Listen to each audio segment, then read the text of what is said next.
Alright, we are back with our next installment talking about my top 50 favorite games of all time. Let's get right back to it. So number 40.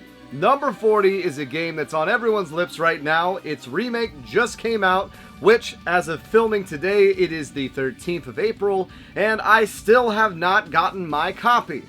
Thanks, Amazon. Whatever, it's okay, I have other stuff going on. But we are talking about the original, which is Final Fantasy VII. The game that got probably you and me into RPGs when I was young. This was really the first game that got me hooked onto the turn-based combat system. Before that, I had picked up Mario RPG on the Super Nintendo. Didn't really get into it. I didn't pick up Chrono Trigger against my buddy David's request. I didn't pick up Secret of Mana. I don't know. I would have loved him. I love him now. I wasn't into it until this game because it had cutscenes. It had great graphics. The music's amazing. It's such an incredible game. The fact that the remake that came out is just part 1, which is Midgar, which I remember beating Midgar back in the day and thinking, wow, that was a fun game. And then just the whole world opening up and being like, whoa, how much more of this game is there? You got more characters, you got more everything. It's a fantastic game. Great combat system. The materia system was always fun. Hunting down all the different summons, getting the golden chocobo, even the annoying chocobo racing minigame. So much fun, such great time. I probably put, 90 plus hours into it. And I loved every second of it. So highly recommend Final Fantasy VII. I'm not sure how I'm going to feel about the remake. I am one of those guys that's upset that it's not turn-based. And even though I hear there's a turn-based mode, I'm not sure how turn-based it is. But we'll see. We'll see. I'll probably do something on it after I'm done with all these. Well, number 39, speaking of my buddy David, this was a game that he highly recommended during the N64 era. And I was like, why on earth would I play that? That's a 2D game. Mate, you played Mario though. Mario 3D. Who's going back to sprite-based 2D platformers? Are you crazy? And he's like, trust me, just try it. I just played Final Fantasy VII. I was kind of familiar now with leveling up, gearing yourself and whatnot. And I tried Castlevania Symphony of the Night. Now this may be a player's choice copy, but the disc I got in the lot is the original release disc. So I need a actual case. For a while there I was going after the player's choice PlayStation games just because they look cool. But anyways, yeah, Symphony of the Night. Phenomenal game. I believe I tried Castlevania 64 at this point, and when he told me you gotta play another Castlevania, and it's 2D, and it's on PlayStation, it was almost like strike 1, strike 2, strike 3. I'm like, come on, man. You know I'm a Nintendo fanboy, but I borrowed it, and I beat it, and I'm like, man, I probably beat it that same week. I'm like, man, that game was amazing, and I told him, like, hey, I'll give you your game back, and he's like, what? Like, yeah, I was like, you beat it that fast? I'm like, yeah, did you beat the Upside Down Castle? I said, what? Yeah, the game, you've only beat half of it. I'm like, what? There's a second part?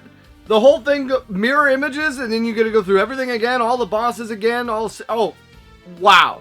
That blew my mind. I was so shocked. I want to say this was summer of 8th grade, 7th grade when it happened, and what an experience. I had never seen a thing where I beat the game, and then it was similar to Final Fantasy VII. Like, I thought I beat the game, and then there's more, but literally, I thought I beat the game, and not only, there's a secret that extends the game by almost 50%. Crazy. I never learned all the little button presses for a la carte, but, that's reason to go back and play it again, which I've been meaning to play it again for years now. But yeah, I love Symphony of the Night, and that is my number 39. So, my number 38. Now, this is another game series that's on a PlayStation console, although it's on other consoles too, but I first saw it on PS2, and I want to say that it impressed me so much I had to go out and buy it that day. I don't know if I was playing at my buddy's place or what.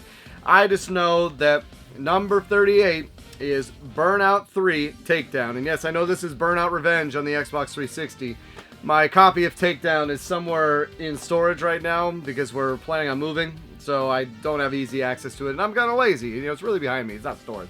Anyways, Burnout 3, knocking cars out, the crash mode, which was, I always found the crash mode fun. It wasn't my whole game, but I enjoyed it.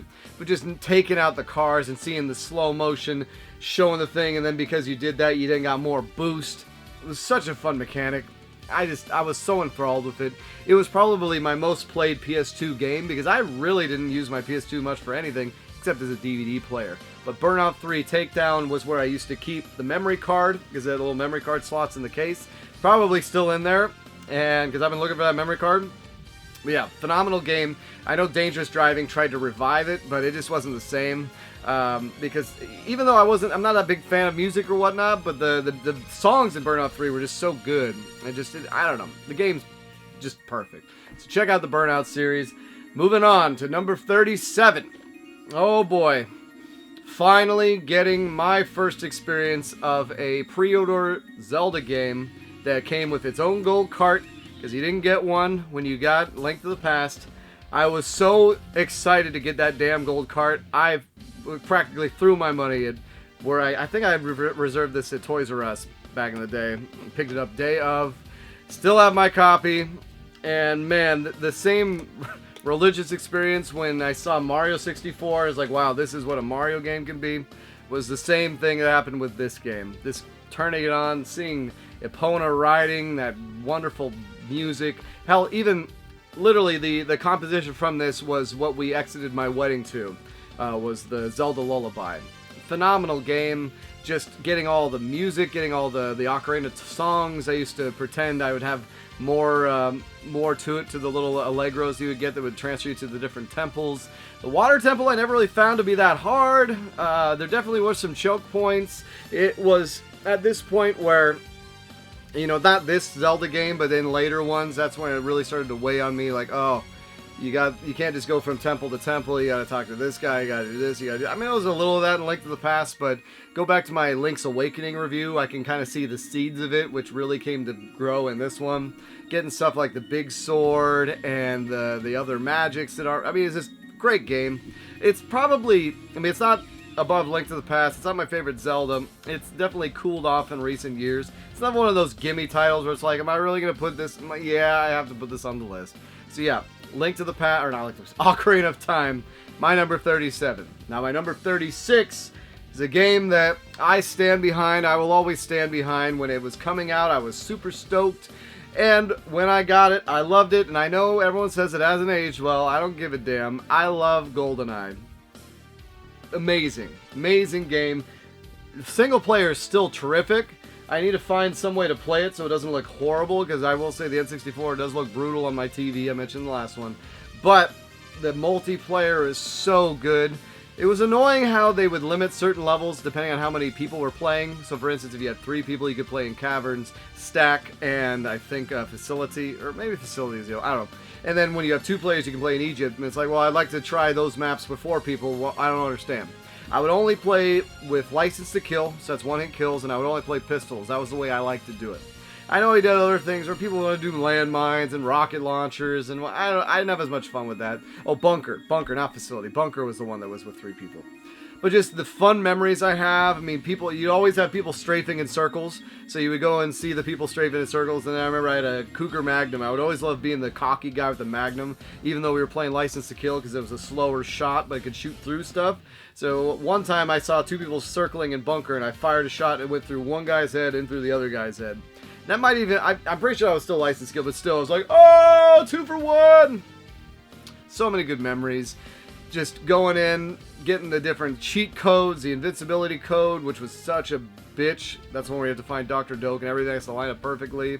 I mean, my love of Sean Bean stems from Goldeneye. I saw him a few years later in Lord of the Rings as Boromir, and that solidified it.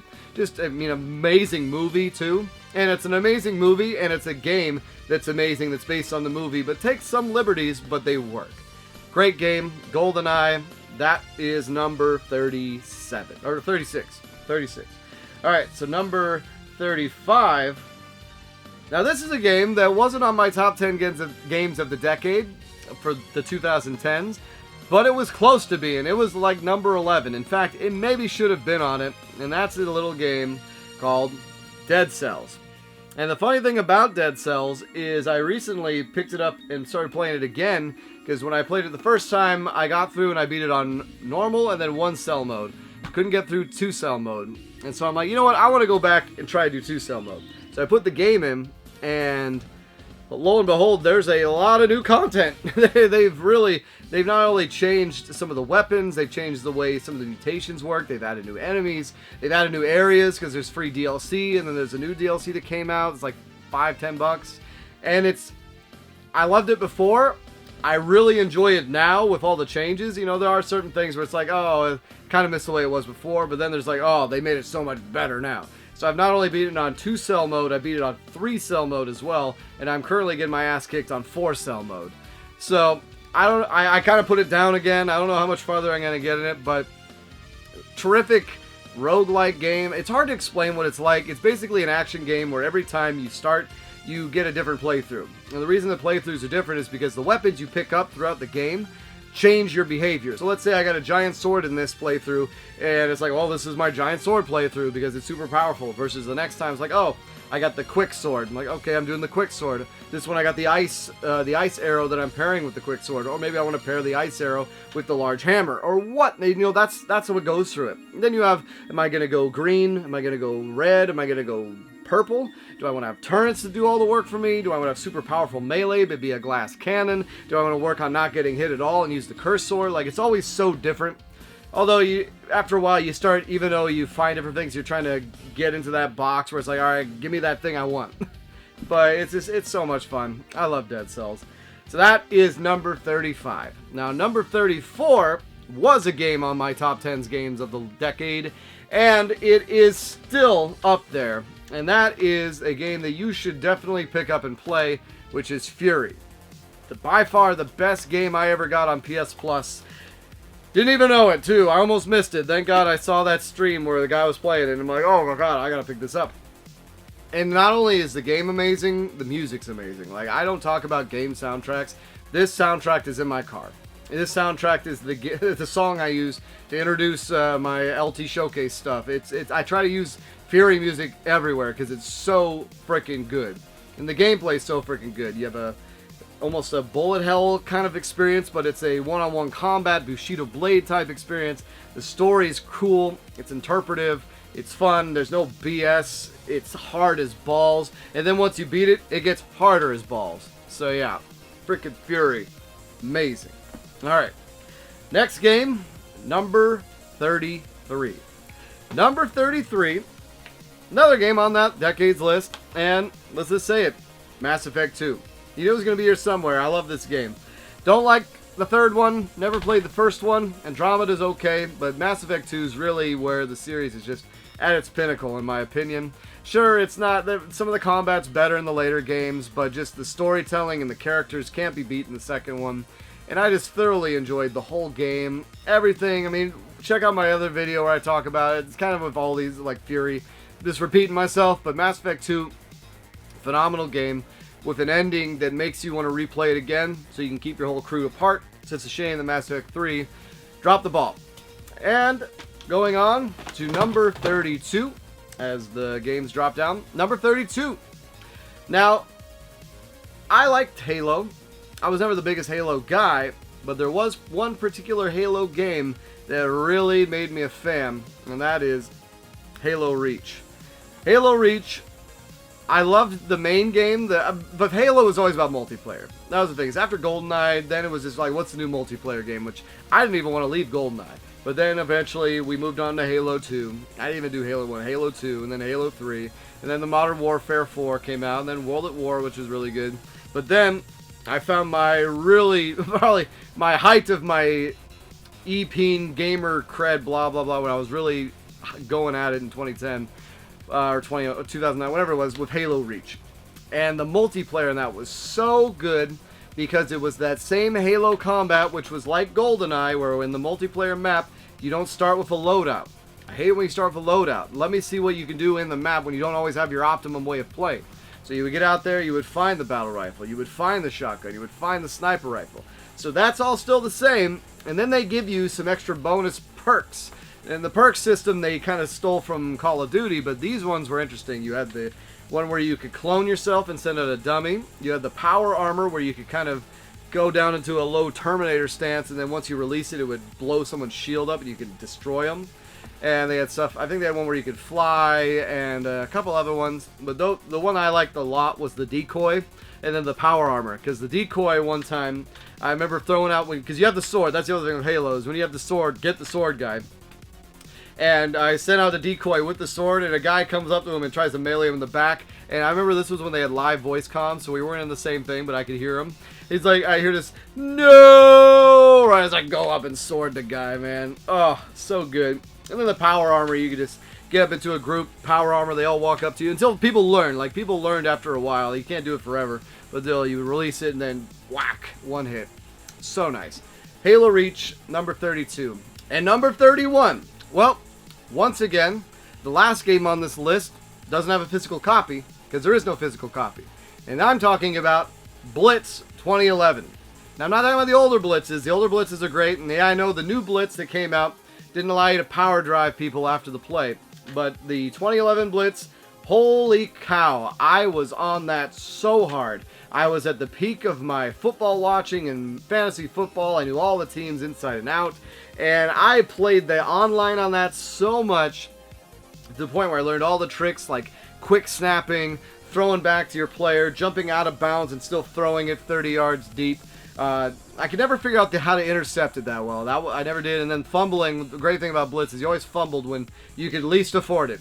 But I got to the top 100 in the world in that game. Although, let's be fair, not that many people were playing the online, but still, it's pretty cool. I think if I checked it now, I'm still probably top 150. So, and that got to the point where it's like, well, I can't keep playing. I don't want to drop my rank. But Blitz is so much fun. Playing as Peyton Manning and the Colts, playing as Alex Smith and the Niners, playing as any of the teams back then. It was funny because, for instance, the Niners, that was the year that they got good, but they weren't that good going into it. And then the Colts, I think that was the year that Manning got injured, but he was still in the game. And yeah, oh god, such a good game. So anyways, that is my number 31. That is another 10. So we are we are 1/3 of the way there. Or, my math is terrible. We're 2/5 of the way there. God, cut that. We are 2/5 of the way there. And I had an interesting comment last week. Someone said, how long did it take you to make this list? Not too much. One thing I would recommend if you're trying to compile your own is start and just go with every system. So what I did is I made a list where I would put down, you can kind of see it here, I put down, you can't really see, but every system, so you have NES, SNES, Genesis, N64, PS1, whatnot. And then just go down and be like, these are the games I have to include on that system. And then go to the next one. And after I did that, I probably had a list close to 41 anyways. Before I filled in a few. I'm like, oh, how did I miss that one? Or how did I do that? Anyways, it's been so nice getting a hold of you guys. Take care.